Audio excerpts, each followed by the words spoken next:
Jason Keller would begin his stock car racing career in the mid-1980s. Initially, his primary focus was on running Friday nights at Anderson Speedway in South Carolina and Saturday nights at Lanier Raceway in Georgia. Eventually, he would begin making starts in both the NASCAR All-Pro and All-American Challenge Series, notably earning 2 top 5 finishes in the prestigious All-American 400 from the Nashville Fairgrounds. And there is the interval between 4th and 1st. As Jason Keller is the leader here in the All-American 400. He would make his Busch Grand National Series debut at Lanier in 1991, driving for his family-owned team. Unfortunately, it would end in a crash after 47 laps. Making 17 additional starts over the 1992 and 1993 seasons, he would earn his first top 10 finish at Rockingham Speedway in February of 1993.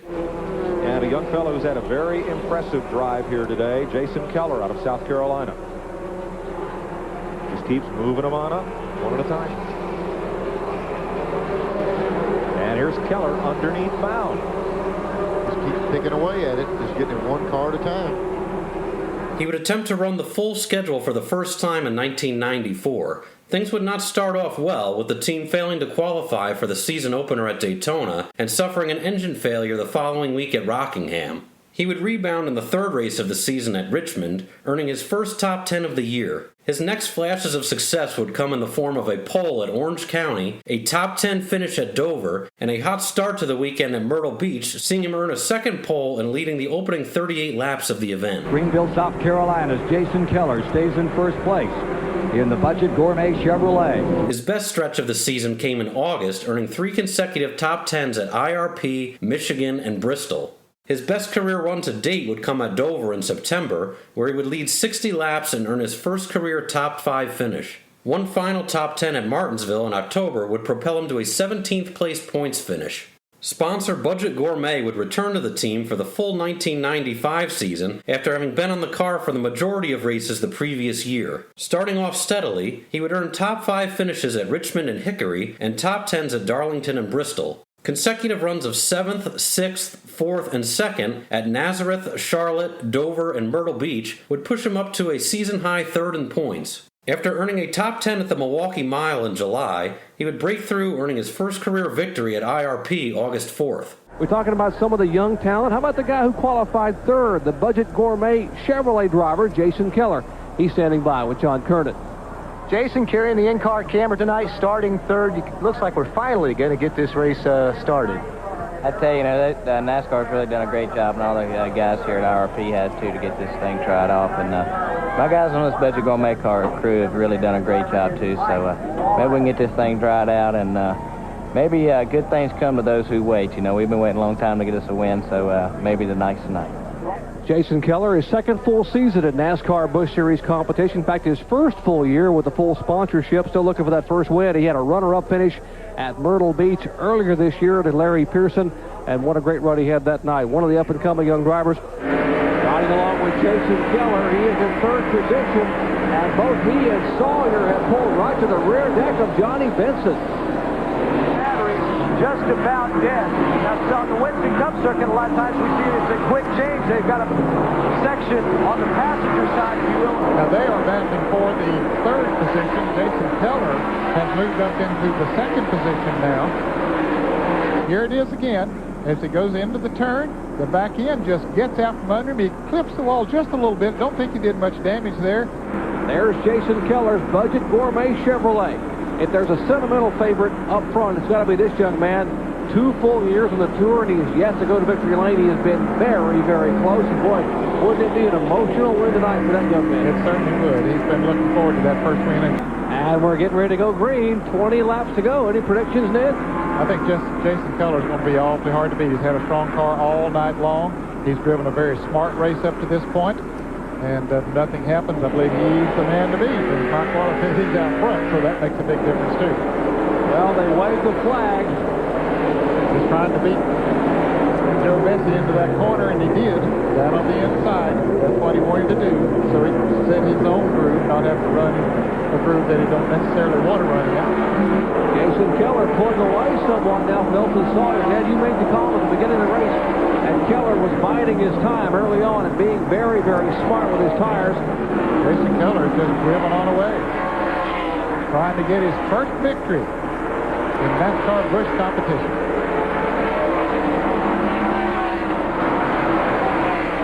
Six laps remaining for Jason Keller in the Budget Gourmet Chevrolet.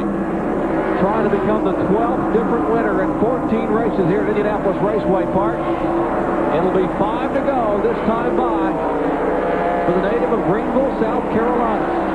And white flag waves for Jason Keller as you're watching battles all around the racetrack. It is Keller the leader in the final lap at Indianapolis Raceway Park. There he is, the Budget Gourmet Chevrolet.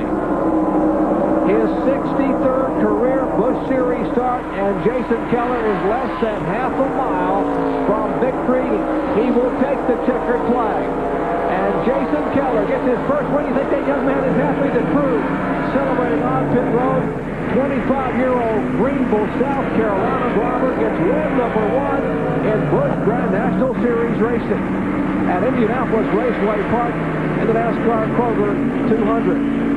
Highlights over the remainder of the season would include a top 10 run at Darlington and a third-place finish in the season finale at Homestead. He would close out the year 4th in the overall standings, having earned 1 win, 6 top 5, and 12 top 10 finishes in 26 starts. The team would gain new sponsorship from Slim Jim for the 1996 season. After a crash in the season opener at Daytona, Keller would rebound to earn back-to-back top 10s at Rockingham and Richmond before entering a slump through the remainder of February and March. Back-to-back top 5 finishes at Hickory and Nazareth would see him enter the top 10 in points for the first time of the year. A third-place run at Myrtle Beach on June 22nd would kick off a stretch of 4 consecutive top 10 finishes with strong runs at Watkins Glen, Milwaukee, and New Hampshire. He would manage 2 additional top 10s at Bristol and Charlotte over the final 10 events of the year, climbing up to 6th in the standings by season's end, having earned a total of 3 top 5 and 10 top 10 finishes in 26 starts. The 1997 season would start out rough, suffering 3 DNFs over the first 6 races, with the lone highlight being a 5th-place run at Richmond. The team would find better consistency beginning in late March, earning top 10 finishes at Hickory, Bristol, Nazareth, and Charlotte Motor Speedway Memorial Day weekend. Highlights over the summer would include a 7th-place run at South Boston and a runner-up finish at Gateway. Closing out the year with 1 final top 10 run at Richmond in September, he would ultimately come home 13th in points with season totals of 2 top 5 and 9 top 10 finishes in 30 starts.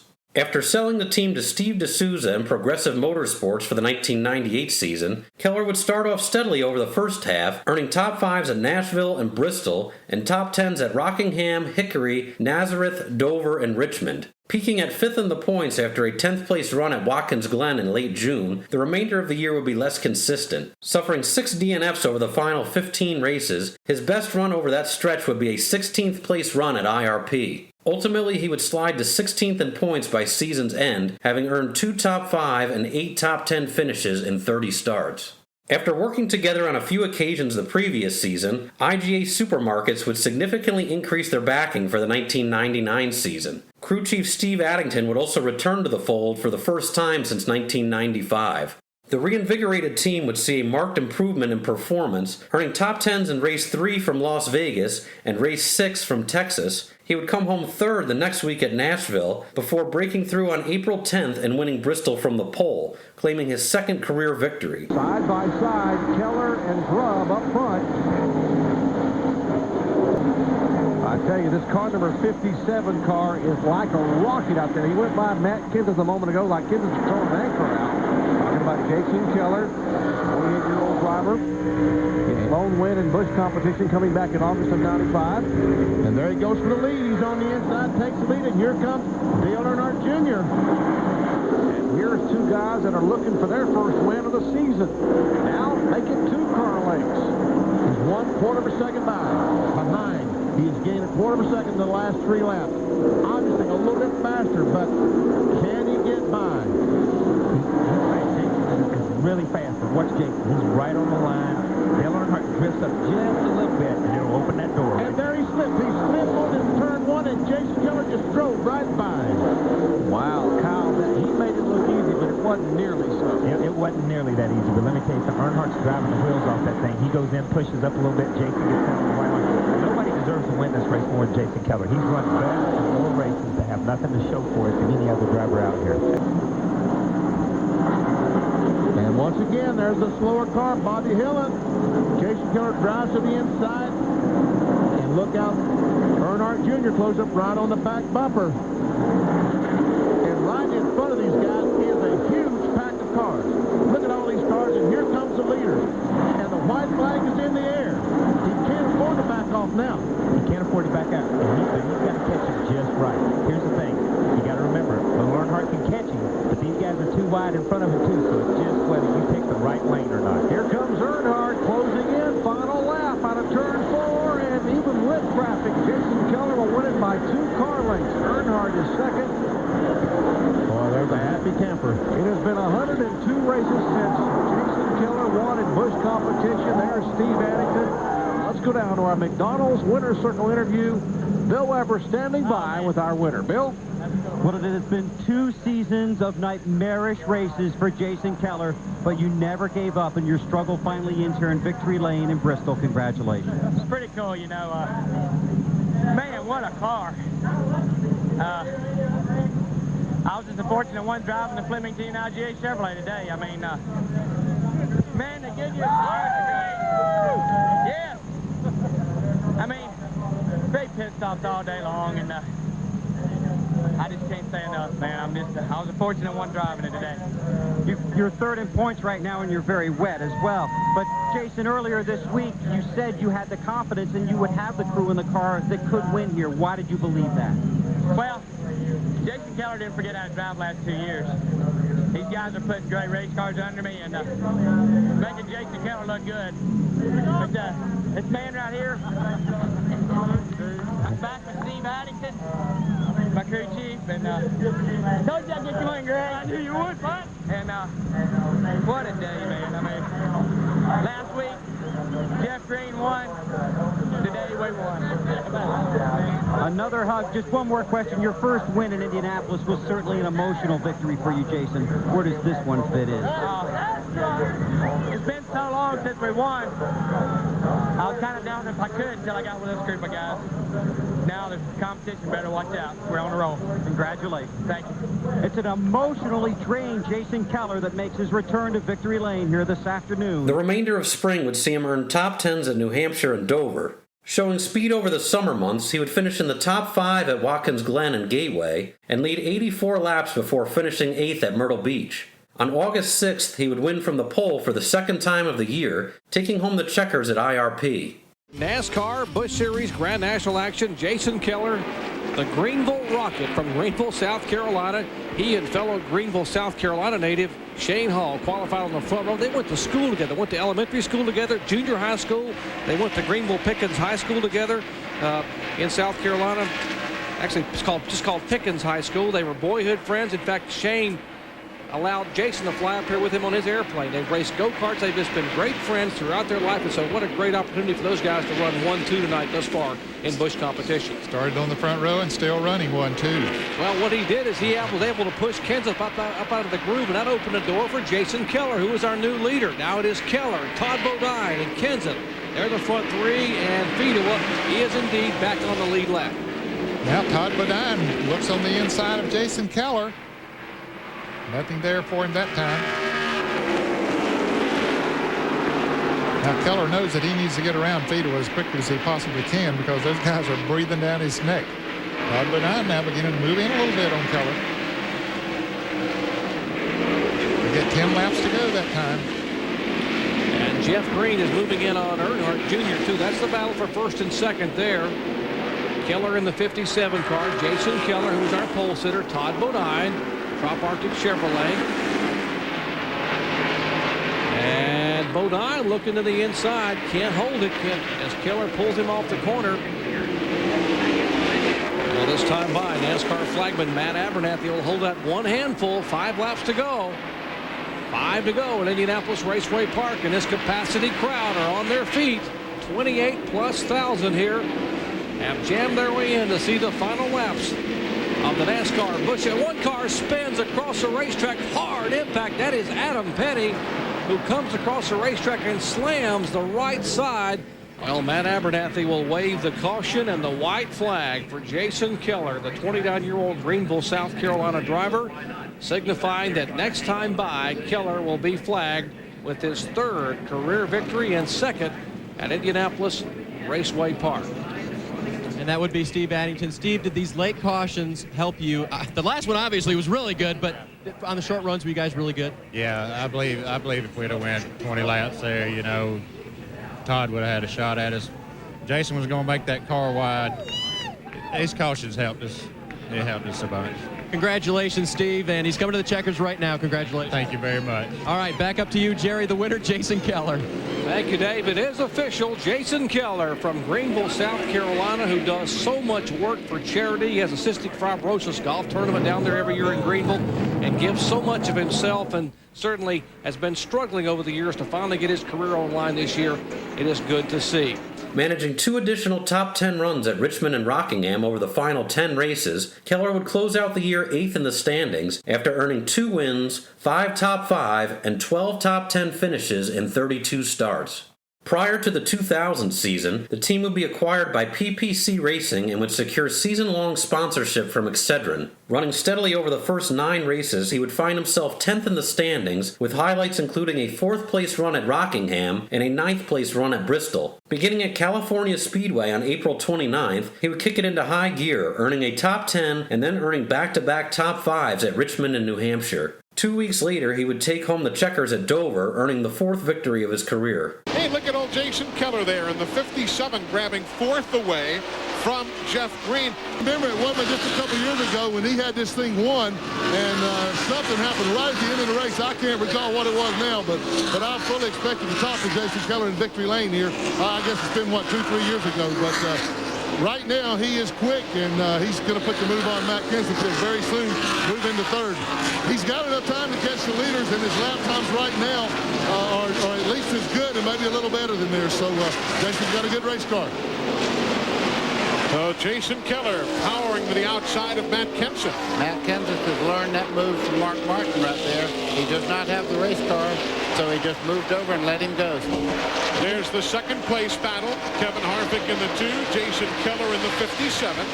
Boy, Jason's right to the bottom of the racetrack. I know Kevin Harvick knows he's there because that car has been nailed to the bottom of the racetrack, but as he gets back in the throttle, that's where Jason Keller's really got the drive up out of the corner. Kevin couldn't hold him off. The 57 left of your screen. Jason Keller, the new leader here at Dover Downs, took the lead on lap 159, and we will go back a couple of laps and show you exactly how he took the lead. It was just a power move a couple of laps back against Mark Martin. Watch it on the bottom right.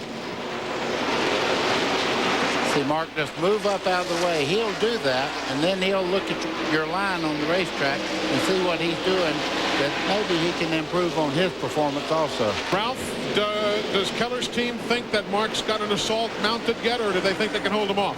They're feeling pretty confident around here, Eli. Just talked to crew chief Steve Addington for Jason, and they're comfortable on fuel and tires. They're leaving it all up to their driver. Just tell him to find his rhythm and stay with it. When do you just make that move? When do you finally say, all right, we're close enough to the finish, let's get gone? What you hope for is maybe Jason Keller right now, the leader, would make a mistake and maybe swing the car someplace on the racetrack that he gets pinned in, just like he did right there with Michael Rich. Now, you see Mark Martin has to turn back down under, and that really cost Mark a little bit of distance because he was waiting to see what Jason did. But what you try to do is catch him when he's the weakest, make that move, and make it stick. Oh, my! He just backed out. Like you said, he might not do. He just pulled over and let him go. But I was looking at the 59 car. I saw him twitching, getting in the corner there, and I didn't know exactly what was going to happen. And Keller used the 59 of Phil Parsons as a good pick, to use a basketball term. They're coming to the white flag. Eli, bring him home, because there's not room for 2 people to talk now. It's up to Mark Martin there in the 60 to make everything happen. Twice, Jason Keller has finished 4th here at Dover. Today, in his 13th start at the Monster Mile, Jason Keller wins NASCAR Busch Series win for him in his 203rd career start. And for Keller, his first win on a big track. All of his victories have been on short tracks. This is his first super speedway victory. Claiming 3 top 5s over the next 5 races, and with the only finish outside of the top 10 being an 11th place run at Watkins Glen, he would make his way up to second in the point standings following the race at Nazareth July 16th. Having found his groove, he would earn 9 top 10 and 6 top 5 finishes over the remaining 13 events. Finishing runner-up to teammate Jeff Green in the final point standings, he would close out the year with 1 win, 13 top 5, and 19 top 10 finishes in 32 starts. Securing new sponsorship in 2001 from Albertsons Supermarkets, he would get off to the most consistent start to a season of his career up to that point, earning 5 consecutive top 10s out of the gate, including a pair of third-place finishes at Las Vegas and Darlington. Following the March 24th event at Bristol, he would be sitting second in the standings, 21 markers out of the lead. After a tough run at Texas, he would bounce back, leading 16 laps en route to a second-place finish at Nashville Superspeedway. 3 consecutive finishes outside of the top 10, including a crash at Talladega, would drop him to 4th in the standings before rebounding at New Hampshire and taking home the 5th victory of his career. Harvick's going to go back to the bottom here. Jason Keller right on the rear bumping Harvick. Harvick can't mess around long with Biffle. Harvick lost his momentum getting up off turn 2. Here comes Keller to the inside for the lead. Keller gets it. Broke that momentum just enough. Harvick wants it back, though, way to the bottom of the racetrack. Turn 4 here. Keller gets a little bit loose. But Keller has a good pull off turn 4. He was able to stay in the throttle, even though he got a little bit loose over there in the middle of 3 and 4. He was able to stay in the throttle. 11 laps to go this time by. Oh, yeah, it's checkout time at Albertsons for Jason Keller. And time running out. It'll be 10 laps to go this time for Jason Keller. Last victory for Jason Keller was at Dover last June. He finished runner-up at Nashville, his best finish this season. Right now there'll be 2 laps to go next time Jason Keller comes by the flag stand, and he looks like he's got pretty open racetrack. He should be clean these last 2 laps. And off turn 4, Jason Keller will be the 15th different Busch Series winner at New Hampshire International Speedway, the 11th different winner this season. It's his 5th Busch Series victory. Keeping up the momentum, he would follow up the win with back-to-back top 5s at Nazareth and Charlotte. His 5th-place run at the Milwaukee Mile on July 1st would kick off a 7-race stretch where he wouldn't finish worse than 9th, making his way back up to second in points by mid-August. Closing out the remainder of the season with just 4 runs outside of the top 10, he would ultimately come home 3rd in the overall standings, having earned 1 win, 14 top 5, and 22 top 10 finishes in 33 starts. Picking up right where he left off the previous season, he would fire off strong out of the gate in 2002, finishing 4th in the season opener at Daytona, and then taking home the 6th victory of his career at Rockingham the following week. Jason Keller goes by. Clear all around, bud. Sauter in the clear as Keller. You know, I believe if I had to pick a guy that could win the championship this year, it'd be Keller. Because he's been very consistent, finished second the last couple of years. This guy would be a championship contender, I'd say. Battle for second right here. Mike McLaughlin in that 18 car underneath Greg Biffle. This guy back here is the guy that's on the move, though. That 57 car. Jason Keller. Jason Keller looks really good, guys. Talked to Jason earlier this week, and he says he's ready to step up to the team leadership role. You know, he was Jeff Green's teammate the last couple of years there, but now he is ready. Scott Riggs will be his protege, and Keller's ready to run for the championship. This was a pass for second a few laps ago. Jason Keller in the 57 underneath Mike McLaughlin, 18 car. Matt Yoakum, what's Jason Keller doing there? Well, he just passed the 18 car, Larry, and Mike McLaughlin. McLaughlin came on the radio and said, I'm a little bit loose. His spotter told him, just let him go. And Ashton Lewis is second place, battling Jason Keller side by side. Jason Keller with those fresh tires just drives right to the outside of Ashton Lewis, takes that second spot. Here's the difference between 10-lap fresher tires right here. Jason Keller in that 57 all over the back of Johnny Sauter in that 2 car. Look at old Spence. He's right there, too. He's made those adjustments. He's been working on that car. I believe he's got her dialed in, boys. Jimmy Spencer, who led and was a contender to win at Daytona 1 week ago. Jason Keller's our leader. Last year he finished 4th. The year before that 10th. Before that 3rd, 4th, 8th. He's not finished out of the top 10 here the last 5 years. No, I think he's got a good run today, too, boys. But I talked to Jason Keller yesterday, and he was all smiles. He says, guys, I've never came from Daytona feeling good about my start. I never had a top 5 finish. He finished 4th there, so he felt good finally having a good start to a Busch Grand National season coming to Rockingham. You know, we mentioned earlier about Robert Yates fielding a race car today with Casey Kane here, but a change that these guys made, Jason Keller in the 57, Scott Riggs in the 10 that are teammates, is they actually went to Robert Yates engines this year, so the major change there. 5 to go. Jason Keller, 57. The Albertsons Ford, and the driver who took on the mantle of team leader when Jeff Green, his teammate, departed for the Winston Cup Series. Watch it. At an anxious moment a lap or so ago. This is what I was talking about, all that heavy traffic. And what does he do? I mean, good grief. Leading by 8 seconds, and guys are trying to spin out in front of him. White flag. He slowed his speed down about a half a second the last few laps. Nothing to worry about. 1 to go, High Rod. Keller not going to challenge Casey Mears ahead. Going to coast around for the win. Murray down on, no, it's Michael Walter down on the apron going to pit road. It's almost like he ran out of fuel. As Jason Keller becomes the 22nd different winner in 38 Busch Series races at Rockingham. Last couple of years, 3rd in points, 2nd in points. You had a 4th at Daytona, big kiss. 4th at Daytona, and now a win. Is it too early to start thinking about championship, or have you already been thinking? No, we've thought about it all winter long. You know, I really focused that our race team is a lot better than it's ever been, and I'm just driving my heart out. It's all I can do, and I was just lucky one driving this Ford today, you know, and man, what a feeling. I've always waited till late in the year to win, and I wanted to win more races than one this year, so we're off to a good start. He would earn top 5 finishes at Darlington and Nashville before claiming his second victory of the season at Talladega April 20th. Bunch of cars go by you on the outside, and you're still wide open. Say, whoa, trouble. Boy, the 2-car upside down, over and on to Scott Riggs. It's the big one. Oh, boy, who is that still flipping? Sauter. It was Johnny Sauter. There's not anybody left. I mean, I only see about 4 or 5 cars that are coming around through 3 and 4 right now. Here comes our leader, Stacy Compton. Jason Keller, Kenny Wallace, Kevin Grubb. All right, pit stops among the leaders, 2nd and 3rd. They leave Compton out there, and Keller comes to pit road with Kenny Wallace. Well, Kenny Wallace simply had to pit. They were afraid they were going to run this thing out of gas. They wanted to pit all 3 cars at the same time. 59 Stacy Compton has, shall we say, not played well with the other guys. They have very much felt as if it's been a matter of the 57 and 48. Keller and Wallace working together. But the miscue was the 59 was going to come with them, and at the last minute they thought they could go 1 more lap. So they said, okay, go 1 more. And then the other 2 cars had already peeled off.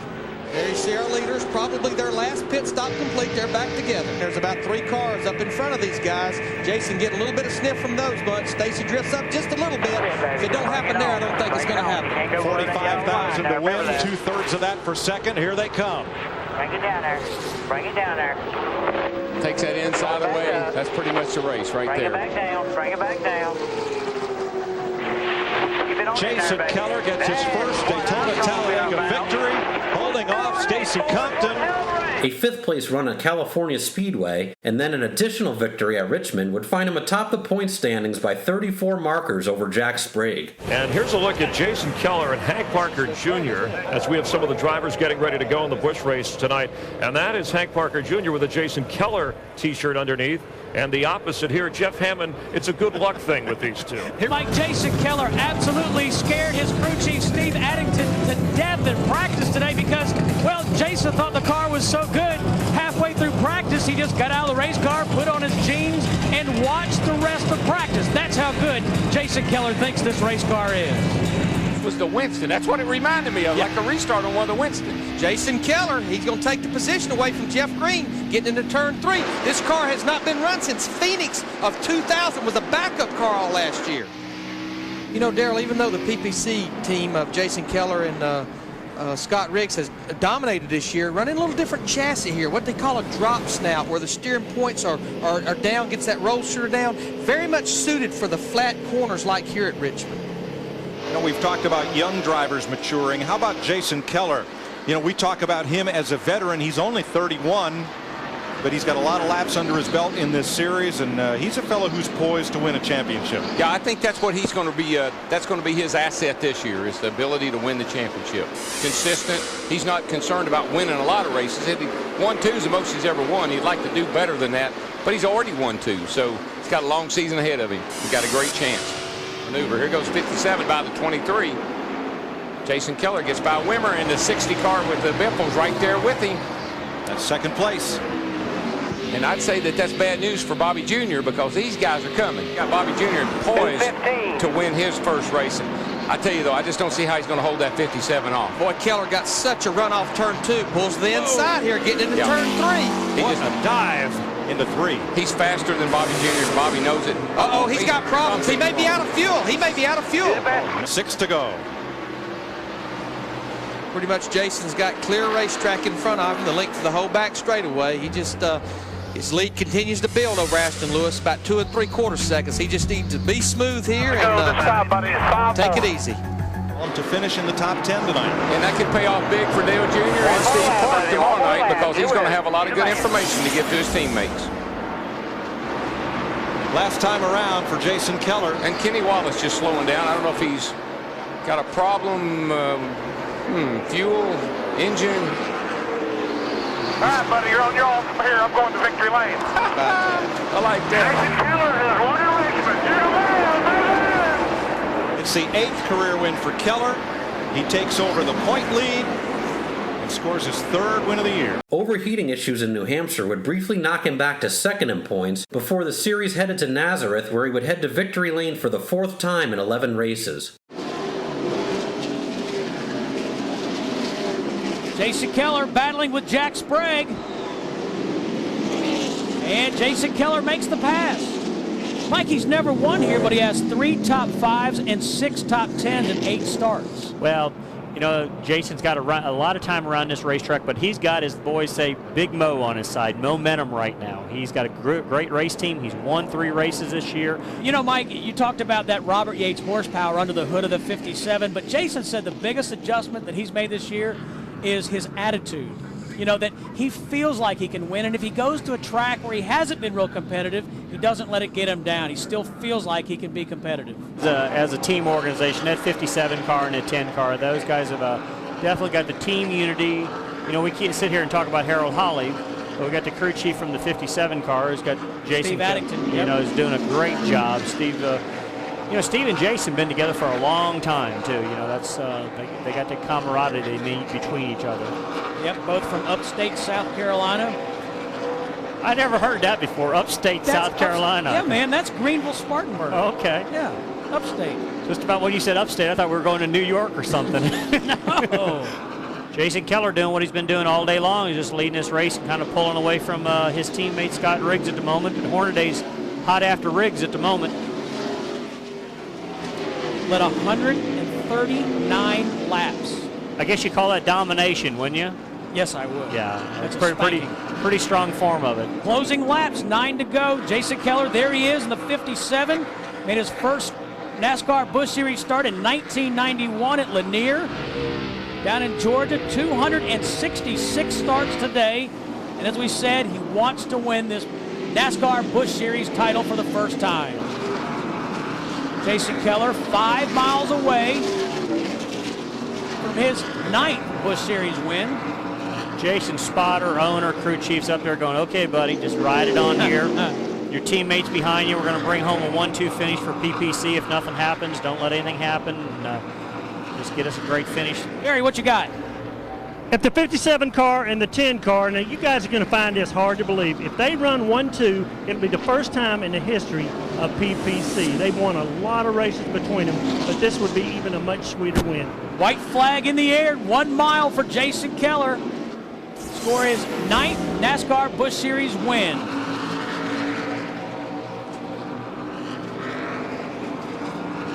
Well, the one thing we're seeing happening here is that the fastest car of the day appears to win the race. We just got to get through 2 more corners here as he's coming off of turn 5 right now for the checkered flag. And Jason Keller takes the checkered flags and wins the Stackertude 200 here in Nazareth, Pennsylvania. Having retaken the points lead, he would hold on through the following race at Charlotte. He would then score a top 5 finish at Nashville between crashes at Dover and Kentucky. A runner-up finish at Milwaukee would kick off an incredibly consistent stretch of 11 races where an engine failure at Michigan would be the only finish outside of the top 10, with 7 of those runs being top 5 finishes. The balance of the season would be slightly less consistent, with top 10s at Memphis and Atlanta and a top 5 at Phoenix over the final 7 races, but being balanced by 2 DNFs and 2 finishes multiple laps down. Ultimately, he would come home second in the overall standings behind Greg Biffle, his second runner-up and 3rd consecutive top 3 points finish. His 4 wins, 17 top 5, and 22 top 10 finishes would each be career highs.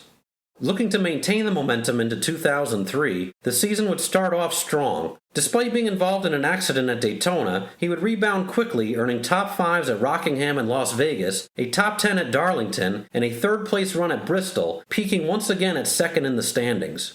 The team would be less consistent throughout most of the spring months, with a 7th place run at California Speedway and a 3rd at Gateway being the only finishes in the top 10 over a 10-race span, dropping him back to 6th in the overall standings.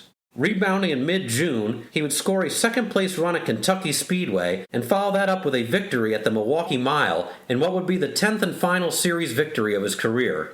Back in Milwaukee, look at this battle between teammates Jason Keller and Scott Riggs as they go into 4. Keller has caught it. And this has been going on for about 5 or 6 laps. It's like one car's a little better in one spot, the other car's a little better in another spot, but I guarantee you, Greg Pollock's the car owner of both these cars, and there you see them side by side. He has to be grinning, but I'm going to tell you someone else that's grinning is Brian Vickers, because while they're doing this, he's catching them about 0.3 of a second a lap. He is licking his chops right now. 23 laps, 23 miles to go. Keller in that 57 trying to win for the first time this year, for the 10th time in his career. Riggs has 2 wins this season, trying to win a 3rd. But what I like about this, so much has been documented about Milwaukee. You only have one group of racing. For the last 10 laps, Jason Keller's been right on the bottom right there, and Scott Riggs has been about 2.5 grooves up on the high side. And it's a drag race in 2 different grooves. But with the same engine builder, Robert Yates. That's it. Scott beats Jason a little bit getting here into turn 3, but Jason Keller's able to pick the throttle up. It's like Scott's driving too deep in the corner, and Jason Keller's going to propel off the corner, but they're back to a drag race down the front stretch. I don't know who led that lap. They were side by side. But now the next problem is going to be there's about 5 or 6 cars in front of them here that they're probably going to catch in these next 15 or 20 laps. Stay at the pace he is running at now and try to finish the race. Quote, you cannot afford to be racing other cars at this point. That's Lance McGrew to his driver, Brian Vickers. And of course, the reason that is they're very concerned about does he have enough fuel to go these final 20 laps. Keller given credit for leading that lap. He's now out ahead of Scott Riggs. Keller got off to a slow start this season, but comes to Milwaukee 5th in points. 17 points behind Hornaday when this race started. Right behind this group, as we see Jason Keller comes across the stripe. There'll be 3 laps to go. But I tell you who's moving as he comes 2 laps to go. In fact, the caution is out. The caution is out. But we get the 2 laps to go. That probably was the race right there. He'll get the white flag this time, Steve. So all he'll have to do is cruise around for his 10th career NASCAR Busch Series victory. It'll be his first win of this season, his first win at Milwaukee, his 4th top 5 in the last 4 races here at the Milwaukee Mile. So a big day for Jason Keller and the PPC Racing team. Keller was winless in the 2003 season after winning 4 times a year ago. He'll become the 11th different winner in 17 races. This right here, when he sees the checkered flag, that officially marks the halfway point of the 2003 Busch Series season. So it's Keller, Vickers. After scoring top 10s at Chicagoland and New Hampshire in mid-July, he would earn back-to-back runner-up finishes at Pikes Peak and IRP. After finishing in the top 10 at Darlington Labor Day weekend, he would have consecutive strong runs in September at Dover, Kansas, and Charlotte. His fourth and final runner-up finish of the year would come at Memphis Motorsports Park in October. Entering the season finale at Homestead, still mathematically eligible for the championship, he would ultimately come home fifth in points, just 109 markers out of first. Switching the car to number 22 for the 2004 season, the year would start out consistent, earning 3 top 10s in the first 6 races. In the 10 races between May 8th and July 10th, he would score 6 top 5 finishes, climbing up to a season-high third in points. The performance would taper off over the second half of the year, scoring 3 top 10 finishes over the final 15 events. The team would still come home a strong 6th in points, having earned 6 top 5 and 12 top 10 finishes in 34 events. Parting ways with PPC at the end of the year, Keller would sign on with Team Renzi to drive the number 35 car for the 2005 season. Performance would taper off from previous years, earning 1 top 5 and 6 top 10 finishes over the 35 race season. He would still manage to score a 9th place finish in the final point standings, finishing in the top 10 in series points for the 9th time and 7th consecutive season. After running part-time schedules in 2006 and 2007, driving for car owners including James Finch, Clarence Brewer, and Brian Mullet, he would return to run a full schedule in 2008, running the opening 28 rounds in the number 11 car for CJM Racing, before moving over to the Baker Curb number 27 car for the final 7 races of the year. Compiling 1 top 5 and 4 top 10 finishes in 35 starts, he would finish the season 12th in the final standings. Sticking with the team for the full 2009 season, he would finish in the top 10 8 times over the 35 race schedule, closing out the season 8th in the overall standings, his 10th and final top 10 points finish. His final series starts would come in 2010, driving for TriStar Motorsports. Earning the final top 5 finish of his career at Talladega in April, he would hit a career milestone, making his 500th series start at Dover May 18th. Jason Keller was a highly talented driver that left an indelible mark on the Busch Grand National Series. A threat for the title from the mid-1990s to the mid-2000s, he ultimately earned 5 top 5 and 10 top 10 points finishes, including 2 championship runner-ups. Notably maintaining consistency year over year against incredibly stiff competition, he would compile career totals of 10 wins, 83 top 5, and 175 top 10 finishes. And as of the recording of this video, his 520 career starts rank him 3rd all-time in series history, further solidifying his status as one of the stars of the Busch Grand National Series.